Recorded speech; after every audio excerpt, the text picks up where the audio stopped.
Fire किए जाने के बाद शहर की सबसे बड़ी फूड प्रोसेसिंग कंपनी से निकाले जाने पर एक शख्स ने खुद अपना कारोबार शुरू करने का फैसला किया। इसे कभी ये अंदाजा नहीं था कि ये एक दिन तारीख की सबसे ताकतवर फूड कंपनियों में से एक बन जाएगी, जो हर साल अरबों डॉलर कमाती है। ये कहानी है लेज चिप्स की।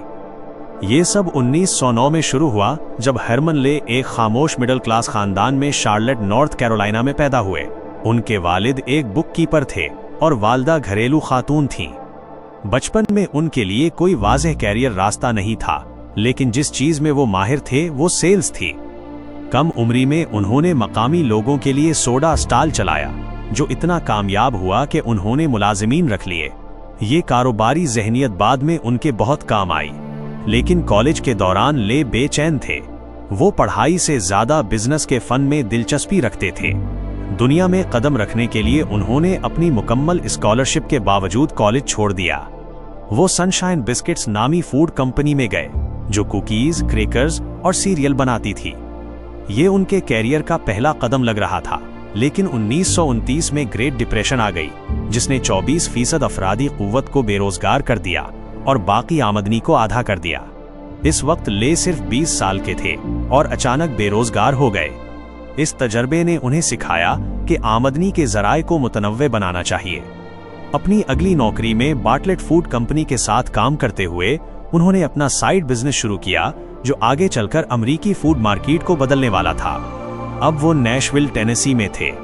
यहाँ उन्होंने आलू के चिप्स के साथ तजर्बात शुरू किए। वो बतौर सेल्समैन अपनी कार फोर्ड मॉडल ए में चिप्स रखकर ग्राहकों तक पहुंचाते थे और जल्द ही मशहूर हो गए।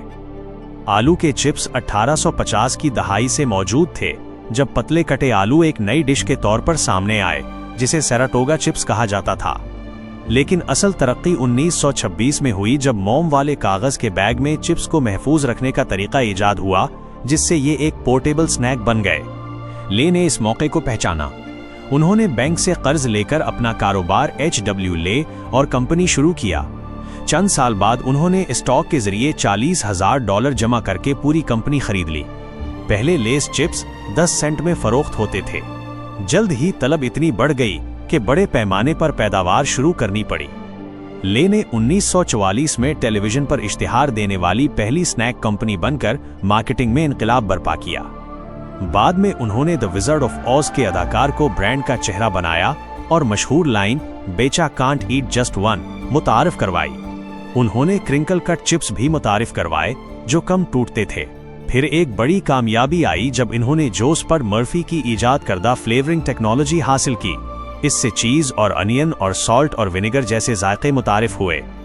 1960 की दहाई तक ले की कंपनी सालाना $45 मिलियन कमा रही थी, लेकिन एक बड़ा हरीफ सामने था, फ्रीटो कंपनी, जिसके बानी CE डूलिन थे। मुकाबले के बजाय ले ने 1967 में दोनों कंपनियों को मिलाकर फ्रीटो ले बना दी। इसके बाद डोरिटोज, फनियंस, मंचोज और प्रिंगल्स जैसे ब्रांड्स आए। फिर 1965 में ले ने डॉन कैंडल के साथ एक और मुआहदा किया, जिसके नतीजे में पेप्सिको वजूद में आई। आज फ्रीटो ले दुनिया भर में 55,000 अफराद को रोजगार देती है और पेप्सिको की सालाना आमदनी $85.5 अरब तक पहुंच चुकी है। लेज अकेला 41% मार्केट शेयर रखता है। दुनिया भर में लेज के 200 से ज्यादा फ्लेवर्स हैं, जैसे नोरी सीवीड और बेक्ड स्कैलप।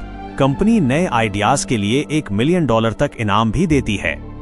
मुख्तलिफ ममालिक में लेज को मुख्तलिफ नामों से जाना जाता है। बरतानिया में वॉकर्स, ऑस्ट्रेलिया में स्मिथ्स, मेक्सिको में सब्रितास, मिस्र में चिप्सी। हरमन ले ने सिर्फ $2,000 के कर्ज से एक आलमी सल्तनत खड़ी की। वो 1982 में अपनी वफात तक पेप्सिको के एग्जेक्टिव काउंसिल का हिस्सा रहे। बाद में उन्होंने फलाही कामों की तरफ तवज्जो दी और लेज स्कॉलरशिप शुरू की, ताकि नए कारोबारी जहनों को मौका मिल सके। उनकी मीरास आज भी दुनिया के तकरीबन हर सुपर मार्केट और दुकान में जिंदा है।